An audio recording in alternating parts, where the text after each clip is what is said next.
Here in Nigeria, teachers and pupils of Ohobe Primary School no longer feel safe over the constant herdsman invasion of their community in Ikwobaha local government area of Edo State.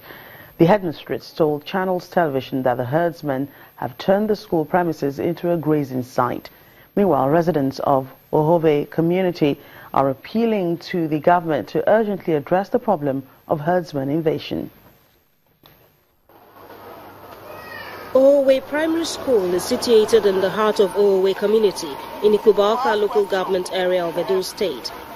This school, which was established in 2005, is clearly faced with many challenges, one of which is constant invasion by herdsmen during and after school hours.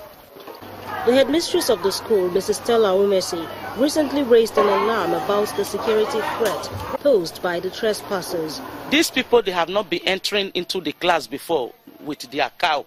Why now? And 2 days later, they came to this one where they passed the night and they were there strolling up and down. Sometimes they will just say, okay, let them eat first. We will carry them, come out. But at times they will just pay deaf ears. And at times when they are replying me, I see violence, so I have to stay back. This amateur footage showing the cows inside classrooms of Ohowe Primary School was recently made by this young man who lives next to the school compound. The essence why I made that video is to tell our government that our school needs doors and windows. That is the essence of that video. The problem of the cattle is too much. That is the reason why I'm begging the government to fence this place land for us. Channels Television news crew was still in the school premises when the herdsmen arrived again with their cattle. If you are not, they let us talk to them again. That side and this side, neither they stay. Go feed them now. When asked about their action, these herdsmen confirmed they sometimes graze their cattle in the school's field, but do not permanently camp there. Zuwa wurin kiyo da mun ka to sai mun ka gane mu anan sai mun ka ce ina za mu kiyo mun ka ce ba mu kiyo cikin makaranta za mu she. The Edo State Governor Godwin Obaseki had during the recent visit to the family of victims of alleged herdsmen attack in Ewu community describes the activities of some herdsmen in the state as a threat to national security. It is a national problem. We have discussed it at the National Economic Council meeting, and this is a real national security threat. Back in Ohowe Primary School, security operatives arrived to investigate the situation with the hope of forestalling any possible threat to the education of the pupils. The South African government has declared the tourist town of Knysa a disaster area amid severe wildfires. The scenic coastal town has been devastated by wildfires, which were fueled by strong winds and the worst winter storm in 30 years. Up to 10,000 people have been evacuated and military equipment are being deployed to douse more than 25 fires. At least 9 people have been killed in the storms and fires that have been raging in the town and other areas of the Western Cape region.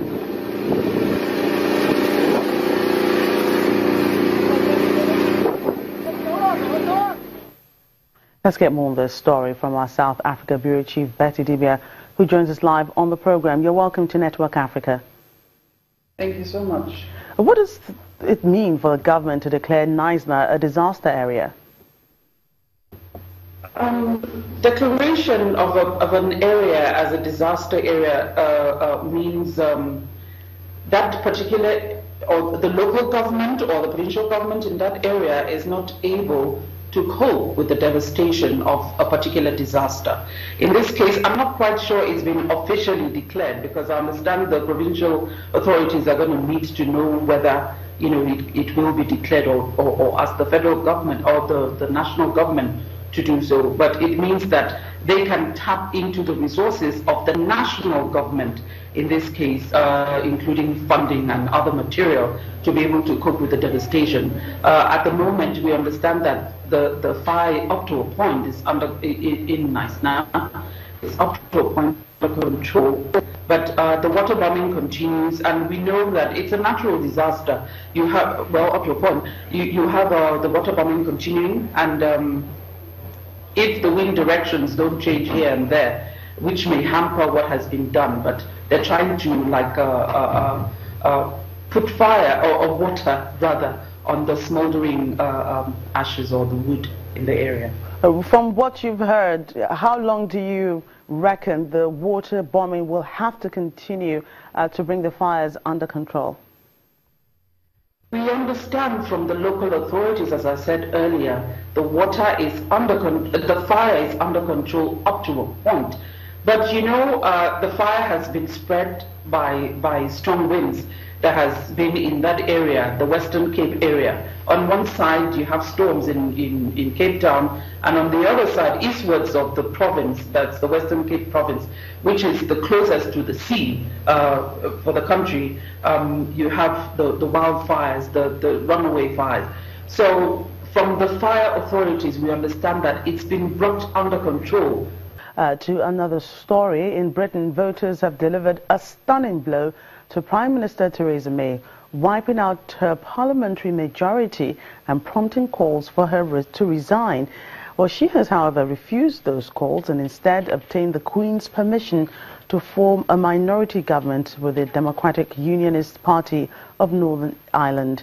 Meanwhile, about 10 candidates in the UK elections who are of African heritage managed to retain their seats.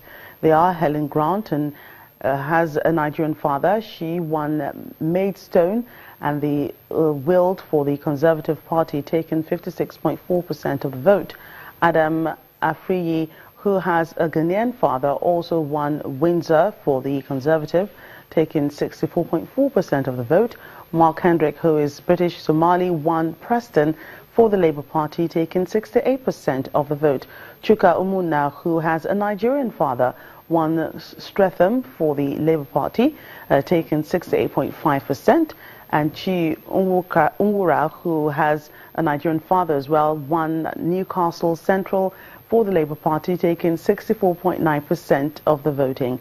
Others include Sam Gima, both of whose parents are Ghanaian, Kwasi Kwarteng, and Kate Osamo, both of whose parents are Nigerian, won Edmonton for the Labour Party with 71.5% of the vote. Finally, James Cleverly, whose mother is Sierra Leonean, won Braintree for the Conservative Party with 62.8% of the vote.